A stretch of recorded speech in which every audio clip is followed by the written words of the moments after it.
messieurs les journalistes. Vous êtes un acteur politique, membre de l'Union sacrée. Un événement majeur s'est produit au sein de votre famille politique. C'était d'abord la pétition qui aboutit enfin au départ de Vital Kamerhe qui a démissionné. Votre réaction tout d'abord d'entrée de jeu? Bon, je ne pense pas que le président de l'Assemblée nationale, honoraire, si je peux le dire comme ça, avait démissionné. Il n'a pas démissionné? Non. Je pense qu'il a eu plutôt peur d'aller jusqu'au bout de sa logique.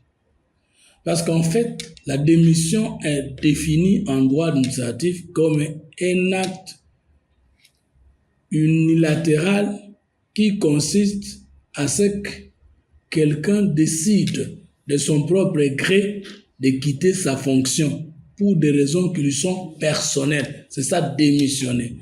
C'est le contraire de révoquer, suspendre ou renvoyer, qui sont des actes extérieurs à la personne qui prend la décision de quitter sa fonction. Mais lorsque, en voulant continuer sa mission, sa fonction, du président de l'Assemblée nationale, comme les us et coutumes les obligent, un groupe de députés initie la pétition. Et cette pétition atteint plus de la moitié de membres de l'Assemblée nationale. La pétition étant déjà acceptée, il y a eu une commission chargée d'écouter les personnes concernées par la pétition.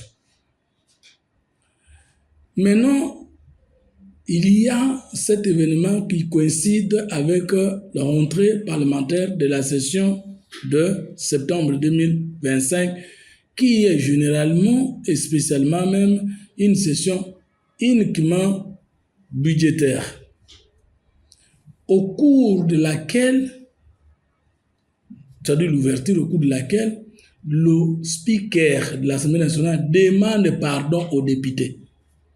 Or, ne peut demander pardon que celui qui connaît ce qu'il faut faire et ce qu'il ne faut pas faire, et qui, indépendamment des contraintes extérieures, lui-même, qui aurait choisi de faire le bien, a été entraîné naturellement ou culturellement par le mal. Ça signifie qu'il y avait une possibilité de bien faire, mais vous avez choisi souverainement la possibilité de mal faire. Et mal faire, c'est-à-dire violer soit la coutume, violer soit la loi, violer soit la procédure, donc énerver les droits communs, les règles de vouloir vivre ensemble. Vous demandez pardon. Or, le pardon appartient à un culte essentiellement chrétien, même pas le culte de la loi de Moïse, parce qu'au temps de Moïse, il y avait un principe ou une loi même, dent pour dent, œil pour œil. Donc, ne peut demander pardon que celui qui se reproche d'avoir fait le contraire à ce qui est prévu par la loi, par la coutume. Et donc, si le président de l'Assemblée nationale, à son temps, était innocent, il ne pouvait pas demander pardon aux députés. S'il avait demandé un faux pardon, alors c'est la fausse modestie, c'est aussi l'antivaleur. S'il a demandé un réel pardon, dans l'état de droit, c'est le règne du jugement, c'est le règne de la vengeance, selon la loi, et c'est le règne de la rétribution à chacun selon son œuvre. Alors, est-ce que le président Vital Kamerhe a démissionné? Non. Le président Vital Kamerhe se retrouvait dans les conditions de démissionner parce qu'il s'est senti coupable d'avance. Mais Fumototo, de manière générale, est-ce que vous partagez les raisons pour lesquelles on a voulu faire partir Vital Kamerhe? Parce que les avis sont partagés, s'il vous plaît. Ouais. D'aucuns disent que c'est le président de la République qui l'a fait partir. Lui-même a dit que ce n'était pas le cas. D'autres disent que c'est prise de position, d'autres disent que Vital Kamerhe ne soignait pas les députés. En soi, votre perception? Les mêmes causes produisent presque les mêmes effets. Le président Vital Kamerhe était dans une structure de suivi de quelque chose avec le professeur Ntorembe Consort. Il avait démissionné de cette fonction avant d'occuper les fonctions du président du PPRD. Est-ce que c'est le président Tshisekedi qui lui avait demandé de quitter cette fonction à l'époque? plus de 10 ans avant l'arrivée de Félix Tshisekedi au pouvoir comme chef de l'État. Le président Tshisekedi, Vital Kamerhe, a été ministre de l'information de la République démocratique du Congo. Il avait démissionné pour laisser la place à Kika Ebin Karoubi, je crois. Est-ce que ce Félix Tshisekedi qui lui avait demandé de quitter sa fonction? Le président Vital Kamerhe a été secrétaire général du PPRD. Il avait démissionné. Est-ce que c'est le président Tshisekedi qui lui avait demandé de le faire? Le président Vital Kamerhe a été président de cette Assemblée nationale qui vient de quitter aujourd'hui. Est-ce que c'est le président Tshisekedi qui lui avait demandé de le quitter, de quitter cette fonction? Le président Vital Kamerhe a été directeur du cabinet du chef de l'État. Est-ce que tout ce qu'on lui a reproché, c'est le président qui lui a demandé de démissionner? Et aujourd'hui, le président Vital Kamerhe quitte la présidence de l'Assemblée nationale. Est-ce que vous ne voyez pas qu'il y a une sorte de karma personnel? Parce que moi, quand j'ai une question d'actualité, je l'analyse toujours, je l'aborde toujours avec trois portées. La portée spirituelle ou l'exopolitique, la portée scientifique et technique, méthodique, communicable, vérifiable, réfutable, et la portée politique. Je vais prendre la portée politique. Lorsque nous sommes dans un régime qui veut que les choses aillent très bien, est-ce qu'il était nécessaire que le président Vital Kamerhe, qui a été reproché de malversations financières, soit aussi président d'une chambre qui est censée contrôler les personnes qui peuvent détourner les moyens de l'État? Je crois que logiquement, ça ne tenait pas. Il n'a pas été blanchi par la justice? Oui. Cette justice les blanchissait quand il était encore malade, déclaré par le chef de l'État et nous tous. Du point de vue moral, du point de vue éthique, est-ce que c'était une bonne chose?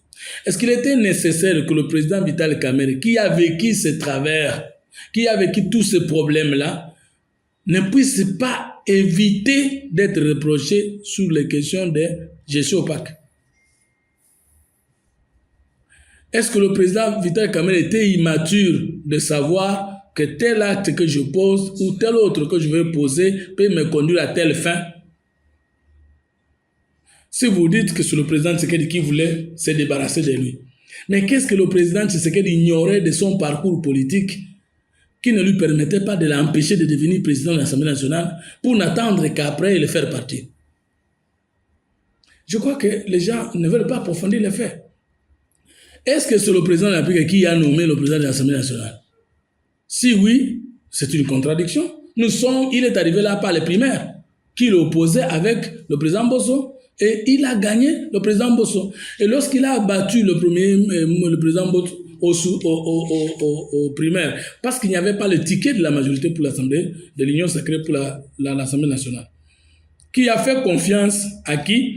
Ce sont ces députés-là qui sont répandus aujourd'hui d'avoir posé les actes légaux et légitimes à leurs fonctions, qui ont fait confiance à un homme. Et cet homme s'appelle Vital Kamerhe. Ils lui ont fait confiance étant de l'Union sacrée. Alors, si vous êtes reproché d'avoir bloqué les contrôles parlementaires, alors que dans un régime normal, ce sont les membres de l'Union sacrée qui sont les premiers à combattre la malgouvernance, parce que c'est la majorité au pouvoir qui contrôle le gouvernement, les entreprises et les établissements publics. Maintenant, comment dans ces pays où tout est prioritaire, que le social plaire, vous bloquez les initiatives parlementaires de contrôle pour que vous puissiez faire quoi avec ceux qui gouvernent mal s'ils ont cette possibilité de le faire? 2. Lorsque vous êtes président de vos pairs, le plus grand et même le plus petit d'entre vos semblables, et que vous ne voulez pas bien les traiter, alors qu'il n'y a qu'eux qui peuvent te faire partir, qui peuvent vous faire partir, la faute reviendra à Tshisekedi comment? Le président de la République est l'arbitre du bon fonctionnement des institutions de la République, mais un arbitre ne joue pas. Nous avons assisté ici au match Sénégal-RDC. L'arbitre joue à quel parti? Quel numéro? Alors, que répondez-vous à ceux qui disent que Félix Tshisekedi ne respecte pas les engagements parce qu'ils attribuent ces départs de Vital Kamerhe au chef de l'État? Qu'est-ce que vous leur dites? Mais si le président Tshisekedi ne respecte pas les engagements, Et alors, comment y a-t-il eu FCC Cash? On sait comment ça a fini. Si le président Tshisekedi ne respecte pas les engagements, mais comment Vital Kamerhe est-il devenu président de l'Assemblée nationale s'il n'a pas eu le soutien de certains députés de l'Union sacrée? Je vais même citer des l'IDPS. Est-ce que respecter les engagements veut dire laisser l'autre marcher sur les engagements? Quel engagement le chef d'État n'a pas respecté alors que le gouvernement que nous avons là, c'est le gouvernement de cohabitation, je peux dire comme ça. C'est le gouvernement du chef de l'État avec les alliés. Ce n'est pas le gouvernement de l'IDPS. Ce n'est pas la majorité du parti politique. Ce n'est pas la majorité de l'individu politique. La majorité que nous avons ici, c'est une majorité contre les alliés.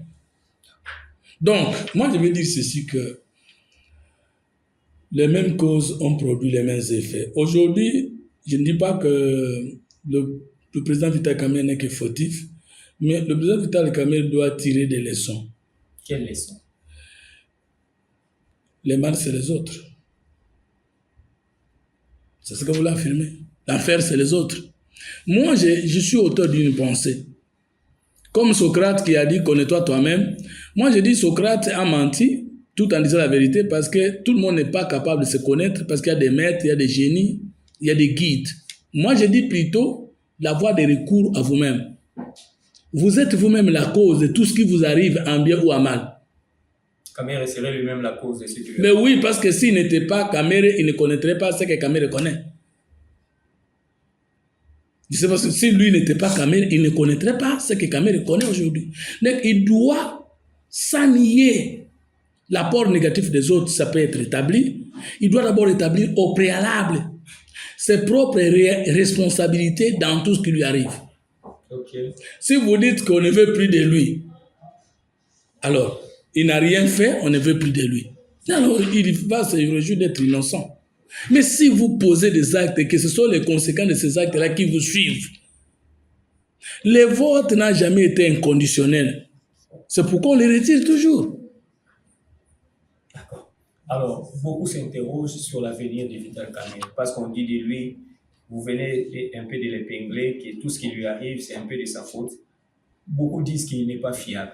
Croyez-vous qu'il a encore un avenir auprès du chef de l'État ou bien au sein de l'Union sacrée? Je ne suis pas Dieu pour mettre le point sur l'avenir politique de quelqu'un. Non, mais je voudrais dire ceci qu'un homme politique ne meurt pas. Je ne vois pas la mort politique de Vital Kamerhe. Parce que cet homme a pu traverser beaucoup de chocs, beaucoup d'événements. Et je retiens une phrase.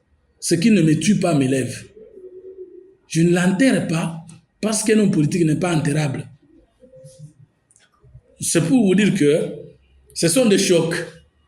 Mais c'est toujours les faiblesses que les leaders convertissent en force. C'est toujours les obstacles qui révèlent la capacité d'un homme. Il a toujours un rôle à jouer. Il a toujours un rôle à jouer au Congo, à l'Union sacrée ou en dehors de l'Union sacrée. Je ne néglige pas son leadership. Parce que ce n'est pas par accident qu'il est devenu 2 fois président de l'Assemblée nationale. Ce n'est pas par accident qu'il a été tour à tour plus de 15 fois membre d'un cabinet, conseiller consort. Ce n'est pas par accident qu'il a fait un nom. Et ce nom-là, c'est sa personne, c'est son parcours qu'il a fabriqué. Et je ne pense pas que son départ de l'Assemblée nationale le bloque. Mais il a l'obligation d'avoir des bons conseils philosophiques, psychologiques et spirituels. Et ceux qui le voient ou les demandent de traverser, d'aller vers l'opposition, parce qu'il y a déjà des mains là-bas, les gens se sont prononcés disant qu'ils seraient la bienvenue à l'opposition. Vous voulez mon point de vue? Justement. Le pouvoir couvre certaines de nos faiblesses. Et en voulant quitter le pouvoir pour se venger à l'opposition, il faut se rassurer de sa sainteté. Sinon, on va crier au règlement de compte. C'est mon point de vue personnel. D'accord. Donc, c'est bon de dire, je traverse. Mais vous avez quelle précision que là où vous allez, on vous attendait. Sauf si vous nous confirmez que vous étiez en train de négocier avant. N'est-ce pas? Vous allez confirmer que ceux qui ne veulent plus de vous retirer, les députés qui retirent leur confiance, ça fait quelque chose de vous. Si vous dites, je vais tenter, je vais dire que mieux vaut un démon que tu connais qu'un saint que tu ignores. Et enfin, mais pourquoi penser qu'être avec Tshisekedi, c'est seulement avoir les postes Alors que nous qui sommes avec lui pendant plus de 4 ans et qui prenons cette défense que vous savez, nous n'avons rien bénéficié de ce pouvoir. Est-ce que ce qu'il a gagné de l'union sacrée ne suffit pas pour qu'il demeure toujours à côté du chef de l'État? Il y a un adage, et c'est par là que je vais terminer. Avoir raison ne vous donne pas le droit de tout faire ou de tout dire. C'est la politique. Si en droit, si en société, si dans les entreprises, quand vous avez raison, vous avez le droit de tout. En politique même, vous avez le droit, vous n'avez pas raison à tout. Quand vous avez raison, vous n'avez pas le droit de tout dire ou de tout faire. Enfin, il y a un adage qui dit, la noblesse obligeant, quand tu es déçu, il ne faut pas décevoir. On découvre un homme politique dont c'est choc et comment s'y prendre. Fumuto n'est pas entré au gouvernement. Il commence à pérorer. Non. Moto akoki kokola te soki akiti te. Bakoki ko récompenser yo te soki ba négliger yo te. Bakoki ko pesa yo te soki nanu ba pimeli yo te. Eza ba principe. Donc pour nanga, je peux lui demander de se taire. Alors s'il veut parler, mais qui ne parle que lorsque sa parole est plus puissante et salvatrice que son silence. Sinon, au peuple de juger. Moto Tobassanga, nous vous remercions. C'est moi qui vous remercie.